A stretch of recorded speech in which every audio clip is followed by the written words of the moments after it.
Reheating leftovers not only saves time and money but reduces waste. It is an essential practice if you prepare foods in bulk. However, if improperly reheated, leftovers can cause food poisoning, which can jeopardize your health. It's estimated that 1 in 6 Americans gets food poisoning yearly, and 128,000 of these are hospitalized. In severe cases, food poisoning can even cause death, one trusted source. In addition, some reheating methods can make certain leftovers far less appealing to eat.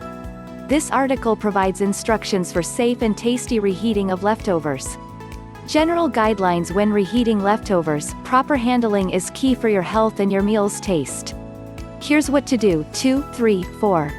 Cool leftovers as quickly as possible, within 2 hours, store in the fridge and eat within 3 to 4 days.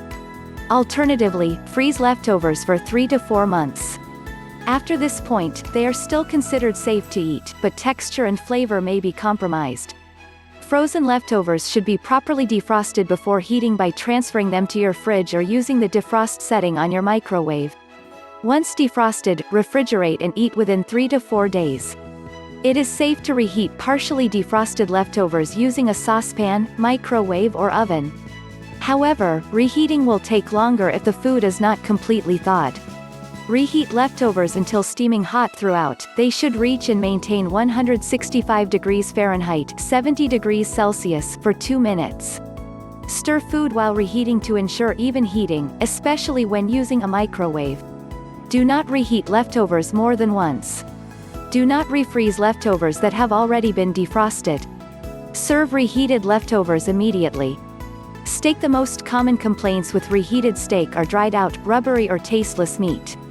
However, certain reheating methods retain flavor and moisture. Keep in mind that leftover meat usually tastes better when heated from room temperature, so leave it out of the fridge for about 10 minutes before reheating. Option 1, oven. If you have time to spare, this is the best way to reheat steak to keep it tender and flavorful. Set your oven to 250 degrees Fahrenheit, 120 degrees Celsius. Place the steak on a wire rack inside a baking tray. This allows the meat to cook thoroughly on both sides. Once the oven is preheated, put the steak inside and cook for around 20 to 30 minutes, checking regularly. Depending on the thickness of the steak, cooking times will vary. The steak will be ready once warm, 100 to 110 degrees Fahrenheit or 37 to 43 degrees Celsius, but not piping hot, at the center. Serve with gravy or steak sauce. Alternatively, sear each side of the steak in a pan with butter or oil for a crispy texture. Option 2, microwave. This is the best option if you're short on time. Microwaving often dries steak out, but this can be prevented with a few simple steps. Set the steak in a microwavable dish. Drizzle some steak sauce or meat gravy over the top of the steak and add a few drops of oil or butter. Cover the microwavable dish.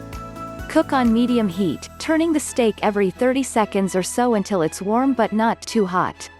This shouldn't take longer than a couple of minutes. Option 3, pan. This is another speedy way to reheat steak to keep it deliciously tender.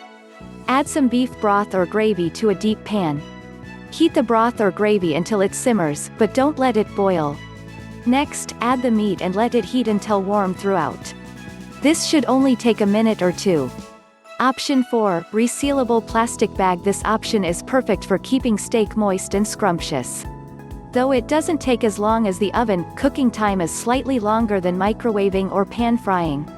It doesn't work well if you have more than one steak to reheat. Place the steak in a resealable plastic bag suitable for heating and free from harmful chemicals like BPA. Add ingredients and seasonings of your choice to the bag, such as garlic and chopped onions. Ensure all air is pushed out of the bag. Seal tightly. Place the sealed bag in a saucepan filled with simmering water and heat until the meat is hot. This usually takes 4 to 8 minutes depending on thickness. After cooking, you can give the steak a quick sear in the pan if you like. Chicken and certain red meats. Reheating chicken and certain red meats can often lead to dried, tough food. In general, meat is best reheated using the same method in which it was cooked. It's still possible to reheat chicken and other red meat safely without drying out your meal. Option 1, oven. This method takes the most time but is the best option for moist, succulent leftovers. Set your oven to 250 degrees Fahrenheit, 120 degrees Celsius. Add meat to a baking tray, followed by a dash of oil or butter. Cover with aluminum foil to prevent it from drying out. This method usually takes at least 10 to 15 minutes. However, the length of time will depend on the type and amount of meat. Remember to check that the meat is reheated thoroughly before serving. Option 2, microwave. Reheating meat in a microwave is certainly the quickest option. However, reheating anything more than a couple of minutes usually results in dry food. Place the meat in a microwavable dish.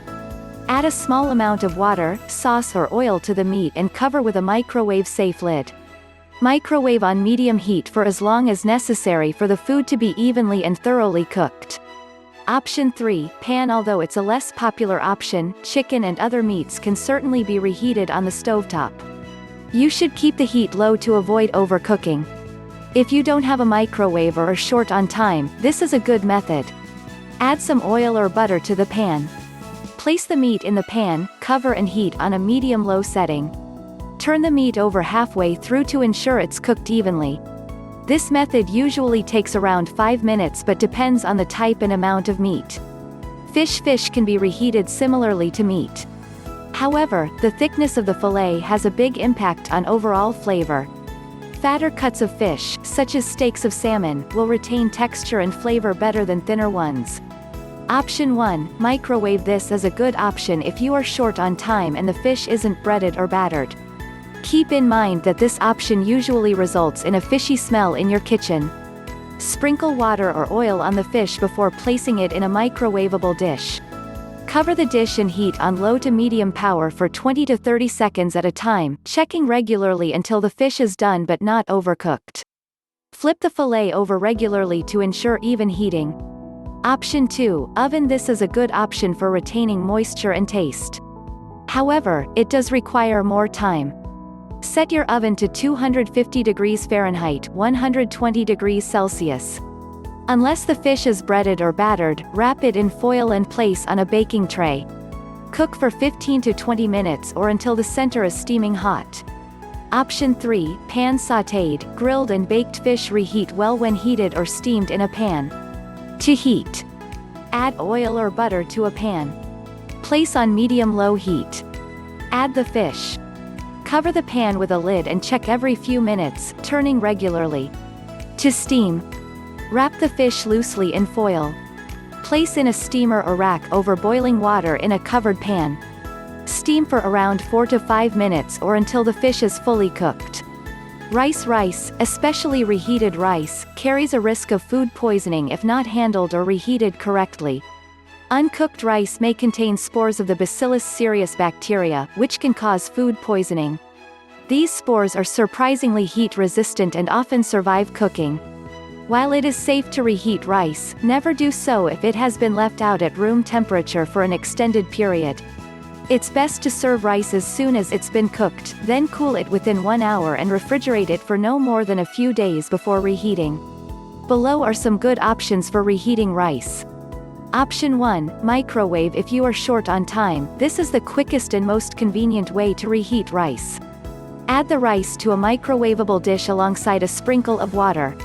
If the rice is stuck together, break it up with a fork. Cover the dish with a suitable lid or wet paper towel and cook on high heat until hot throughout. This usually takes 1 to 2 minutes per portion. Option 2, pan. Steam. This option requires a bit more time than microwaving but is still speedy. Add the rice and a splash of water to a saucepan. If the rice is stuck together, break it up with a fork. Cover the pan with a suitable lid and cook on low heat. Stir the rice regularly until hot. Option 3, oven. Although it takes more time, reheating rice in the oven is another good option if a microwave isn't handy. Put the rice in an oven-safe dish alongside some water. Adding butter or oil can prevent sticking and boost flavor. Break up the rice with a fork if it's stuck together. Cover with a suitable lid or aluminum foil. Cook at 300 degrees Fahrenheit, 150 degrees Celsius, until hot, usually 15 to 20 minutes. Pizza too often. Reheating pizza results in a soggy, cheesy mess. Here's how to safely reheat pizza so it's still delicious and crispy. Option 1, oven again. This method takes the most time. However, you are guaranteed a hot and crispy leftover pizza. Set your oven to 375 degrees Fahrenheit, 190 degrees Celsius. Line a baking tray with foil and place it in the oven for a few minutes to heat it up. Carefully place the pizza on the hot baking tray. Bake for around 10 minutes, checking occasionally to make sure it doesn't burn. Option 2, pan. This method is slightly quicker than the oven. If you get it right, you should still end up with a crispy base and melted cheese topping. Place a non-stick pan on medium heat. Put the leftover pizza in the pan and heat it for around 2 minutes. Add a few drops of water to the bottom of the pan, not on the pizza itself. Put the lid on and heat the pizza for 2 to 3 more minutes until the cheese is melted and the bottom crispy. Option 3, microwave. Though this is the quickest and most convenient method for reheating pizza, your leftover slice usually ends up sloppy and rubbery. If you do choose this route, here are some tips to slightly improve the end result. Place a paper towel between the pizza and the plate. Heat on medium power for around 1 minute. Roasted vegetables. By far the best equipment for reheating roasted vegetables is the top broiler or grill in your oven. This way, the veggies retain their delicious flavor and texture. Broil or grill. Turn the top broiler or grill on medium-high for a few minutes to warm it up. Lay leftover vegetables on a baking sheet in a baking tray. There's no need for oil. Place the baking tray under the grill for 1 to 3 minutes before turning the vegetables over and repeating for another 1 to 3 minutes. Casseroles and single-pot dishes. Casseroles and one-pot meals, such as sautéed, stir-fried or steamed veggies, are easy to make and are great for batch cooking. They are easy to reheat, too. Option 1, microwave. This is a quick and easy way to heat up your leftover casserole or one-pot dish. Place the food in a microwavable dish, spreading out in an even layer if possible. Cover with a slightly damp paper towel or sprinkle with water to prevent drying. Heat as appropriate. You may want to microwave individual dishes separately because different foods cook at different rates. For example, meat takes longer to reheat than vegetables. Make sure you regularly stir your dish for even heating. Option 2, oven. This option is best for casseroles but not so great for anything stir-fried, sautéed or steamed. Heat the oven to 200 to 250 degrees Fahrenheit, 90 to 120 degrees Celsius. Place the leftovers in an oven-safe dish and cover with aluminum foil to maintain moisture. Reheating time will vary depending on the leftovers. Option 3, pan. Pan cooking works best for stir-fried or sautéed vegetables. Add oil to a pan. Use low to medium heat to avoid overcooking. Add the leftovers and stir frequently. Microwaving may be the best way to retain nutrients. Cooking and reheating food can improve digestibility, increase the availability of certain antioxidants and kill potentially harmful bacteria. 5, 6. However, the downside is that nutrient loss is a part of every reheating method. Methods that expose foods to liquid and/or high levels of heat for long periods tend to result in a greater loss of nutrients. Because microwaving usually involves less liquid and shorter cooking times, meaning less exposure to heat, it is considered the best reheating method for retaining nutrients. 7. Trusted source. 8. Trusted source. For example, oven cooking's lengthy duration may result in a greater loss of nutrients than microwaving. Microwaving still depletes some nutrients, especially certain vitamins such as B and C. In fact, around 20 to 30% of vitamin C from green vegetables is lost during microwaving. 9. However, this is much less than other cooking methods, such as boiling, which can result in up to a 95% loss of vitamin C depending on the cooking time and type of vegetable. 10. In addition, microwaving is the best method for retaining antioxidant activity in several different foods. 11. Trusted source. The bottom line: leftovers are safe and convenient when you handle them properly. You may eat a lot of leftovers if you regularly engage in meal prepping or batch cooking. Ensuring leftovers are cooled quickly, stored correctly and reheated thoroughly means that you can enjoy them without fear of becoming sick. Generally, leftovers taste best when reheated in the same manner in which they were cooked. Though microwaving retains the most nutrients, it may not always be the best reheating method. With these tips, you can safely enjoy a second round of any delicious meal.